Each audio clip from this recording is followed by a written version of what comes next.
میرے عزیزوں، ایک اور فتنہ جنم لیا ہے انٹرنیٹ کی سرزمین پر، گوہر شاہی فتنہ۔ گوہر شاہی، لوگ اس کو دیکھ کر کے اس کی تعلیمات سے متاثر ہو جاتے ہیں۔ تصوف کی بڑی بڑی باتیں کرتا ہے ایک شخص اور لوگوں کو گمراہ کرتا ہے، کبھی نفس کی باتیں، کبھی نماز کی باتیں، کبھی معرفت کی، کبھی طریقت کی۔ بھولے بھالے مسلمان یہ سمجھتے ہیں کہ اس سے زیادہ علم کس کے پاس ہے؟ اے میرے عزیزو، اس سے بھی زیادہ تعجب کی چیزیں تمہارے پاس آتی رہیں گی۔ حضور پاک نے بہت پہلے ہی بشارت دی ہے کہ ایسی جماعتیں آئیں گی، تمہیں پتہ نہیں ان کے چھپے ہوئے عقیدے۔ یہ گوہر شاہی فتنہ کیا ہے؟ یہ اپنے ایک پیر کو مانتے ہیں جس کو یہ کہتے ہیں کہ وہ رب الارباب ہے، معاذ اللہ، یعنی تمام خداؤں کو بھی پالنے والا ہے۔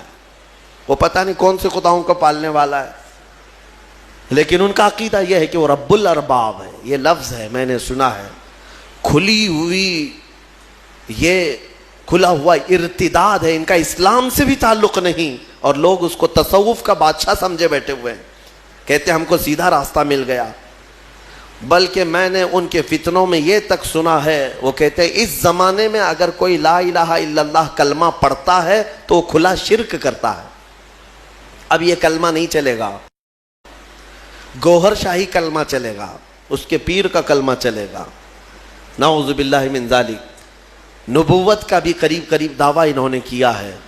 اور جانتے ہیں یہ گوہر شاہی جو ایک فرقہ ہے، ریاض نام سے کوئی ان کا گرو گھنٹال ہے، اس کو اس بڑی پیمانے پر مانتے ہیں کہ یہ تسبیح میں کیا پڑھتے ہیں؟ ہم تو سبحان اللہ کہتے ہیں، وہ سبحان الریاض کہتے ہیں، نعوذ باللہ من ذالک۔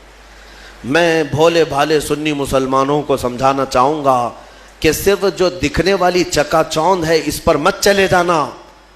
ان کا چھپا ہوا زہر اتنا خطرناک ہے کہ تم بے ایمان ہو جاؤ گے، کفر کی موت مر جاؤ گے، تمہیں پتہ بھی نہیں چلے گا۔ ہو سکتا ہے 90 باتیں ان کی اچھی لگتی ہوں، تصوف کی، طریقت کی، معرفت کی، لوگوں کو کا دل موہ لیتی ہیں باتیں۔ انسان کے اندر کی حقیقت بتا رہا ہے، انسان کے عروج و ارتقاء کی منزلیں بتا رہا ہے، انسان کے برزخی زندگی بتا رہا ہے، تو لوگوں کو نیا پن اچھا لگتا ہے، اٹریکٹ ہوتے ادھر چلے جاتے ہیں، لیکن تمہیں پتہ نہیں اس اٹریکشن میں آپ کب کے دین کھو بیٹھتے ہو، ایمان چلا جاتا ہے۔ جو شخص دنیا میں اپنے پیر کو یہ عقیدہ رکھتا ہو کہ یہ رب الارباب ہے، یعنی رب کو بھی پالنے والا ہے، معاذ اللہ، اور یہ عقیدہ رکھتا ہو کہ تسبیح اسی کی پڑھی جائے گی، اور یہ عقیدہ رکھتا ہو کہ کلمہ اس زمانے میں لا الہ الا اللہ پڑھنا کھلا شرک ہے، نعوذ باللہ، پھر اس کا دین اسلام سے کیا تعلق ہے؟ یہ یہودیوں کے پالے ہوئے وہ لوگ ہیں جو اسلام کو پڑھتے ہیں اور اسلامی لباس پہن کر کے ہماری جماعتوں میں آتے ہیں۔